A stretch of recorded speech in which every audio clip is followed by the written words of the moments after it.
안녕하세요. 저는 존 레녹스의 책을 통해 기독교 세계관을 공부하고 여러분들과 함께 나누고 있는 평신도 교수입니다.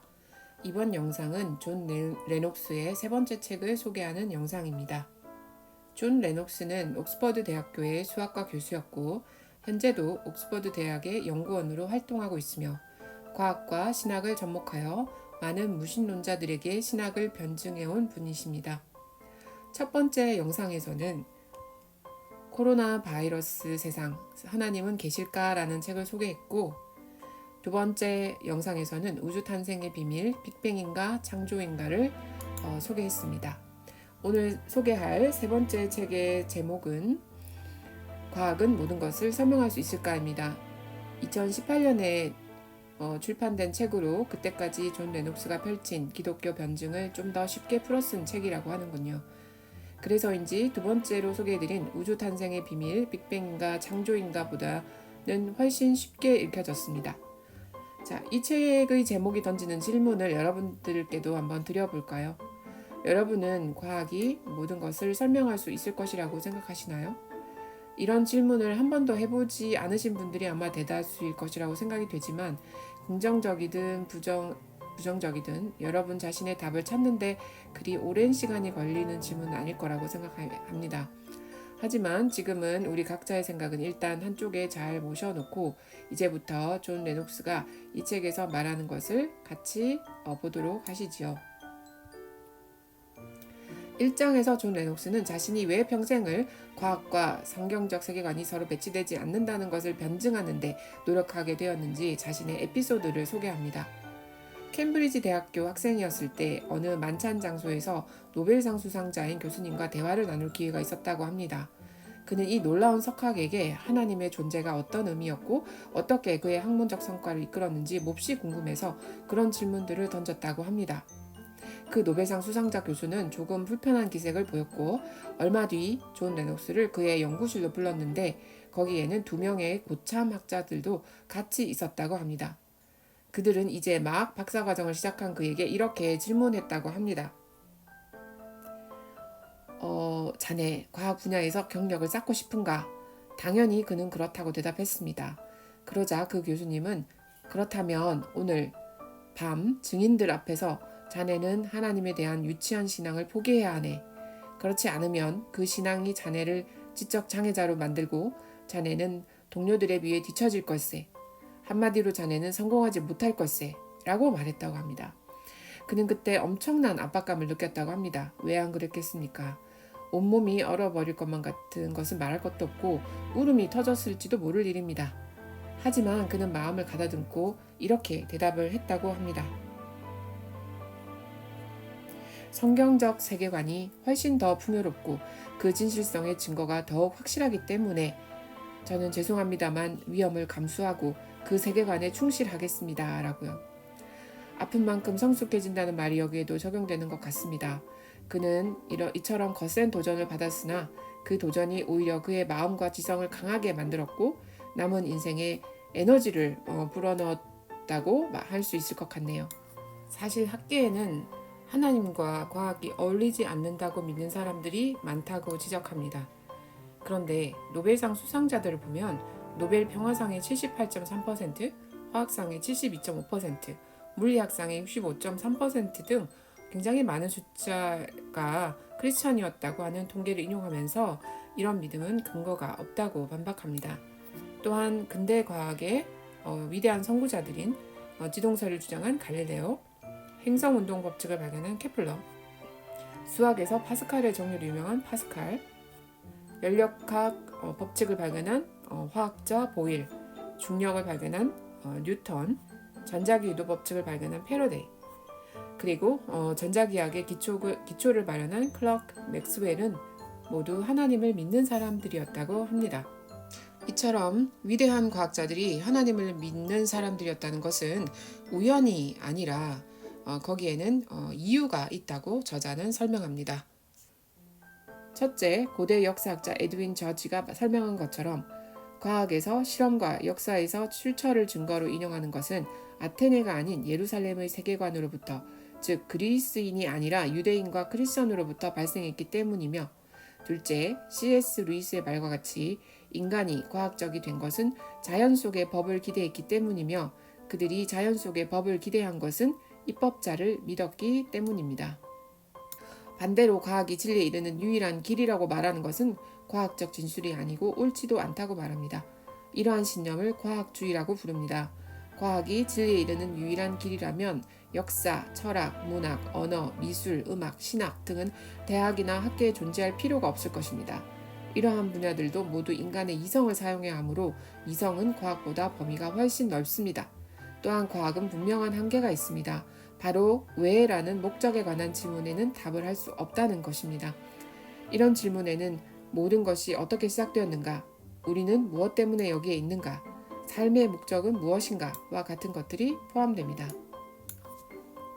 하지만 스티븐 호킹의 예와 같이 과학이 모든 것을 설명한다고 주장하는 사람들은 여전히 있다고 저자는 말합니다. 호킹의 주장과 그에 대한 반박은 빅뱅인가 창조인가라는 책에 보다 자세하게 다루고 있습니다. 중력과 같은 법칙이 존재하기 때문에 우주는 무에서부터 스스로를 창조할 수 있고 또 창조할 것이다 라는 호킹의 주장이 어떤 모순을 갖고 있는지 다시 한번 설명하고 있습니다. 첫째는 중력과 같은 법칙이 존재하기 때문에 창조된다는 말은 중력이라는 무엇인가가 존재해야만 하는 상황, 즉 무가 아닌 상황을 전제로 하는 자기 모순적인 진술입니다. 둘째, 중력과 같은 법칙 자체는 아무것도 만들 수 없습니다. 우리가 중력이 있기 때문에 감나무 아래에 누워 떨어지는 감을 기다릴 수는 있지만 중력이 감나무나 감을 만들어내는 것은 아니기 때문입니다. 과학주의자들에게는 이런 자기 모순들이 있지만 여전히 그들은 하나님을 믿는 사람들을 향해 이런 질문을 던집니다.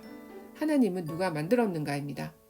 하지만 이것은 창조주 하나님을 모르는 데 따른 인식의 오류일 뿐입니다. 그는 언젠가 The God Delusion의 저자 리처드 도킨스에게 이런 질문을 던졌다고 합니다. 당신은 우주가 당신을 창조했다고 믿는군요. 그러면 누가 당신의 창조자를 창조했습니까? 그러니까 이 말은 하나님이 우리 이 세계를 창조했다고 우리 유신론자들이 믿는 데 대해서 이제 무신론자들은 그 하나님 창조주 너네 창조주는 누가 창조한 거야? 누가 만든 거야? 결국 사람이 만든 거 아니야? 이제 이런 식의 비판을 하는 거에 따른 어떤 받아치는 그런 질문이라고 할 수 있겠습니다. 그런데 이제 재미있는 건 아직까지 도킨스는 이 질문에 대해서 답을 해주고 있지 않다고 하는군요. 무신론이나 과학에는 모두 믿음이 관여할 여지가 없다는 진술에 대해 여러분은 어떻게 생각하시나요? 과학만이 유일하게 진실을 알 수 있는 길이라는 것도 하나의 믿음이라는 점은 앞서 과학주의라는 용어로 잠깐 언급을 했던 것 같습니다. 그런데 과학에는 믿음이 관여할 여지가 없다는 진술은 어떤가요? 아마 동의하실 분이 많을 것 같습니다. 그런데 존 레녹스는 그렇지 않다고 말합니다. 물리학자 폴 데이비스는 올바른 과학적 태도는 본질상 신학적이다라고 말했다고 합니다. 우리가 잘 아는 아인슈타인은 다음과 같은 유명한 말을 남겼다고 하네요. 과학은 오직 진실과 지식을 향한 열망에 철저히 고취된 사람들만 창조할 수 있는 것이다. 하지만 이런 감정의 원천은 종교의 영역에서 나온다. 거기에는 또한 존재의 세계에 타당한 규칙들이 합리적일 가능성, 즉 이성이 이해할 수 있을 가능성에 대한 믿음도 속한다. 나로서는 그 심오한 믿음이 없는 진정한 과학자를 도무지 생각할 수 없다. 네, 이 부분은 이제 존 레녹스가 강조한 부분입니다. 이 상황을 이미지로 표현해도 좋겠다. 종교 없는 과학은 절름발이이고 과학 없는 종교는 장님이다. 네, 여기 번역서가 좀 오타가 있다는 것을 제가 발견했습니다만 아무튼 아주 유명한 그런 아인슈타인의 말을 인용을 하고 있습니다.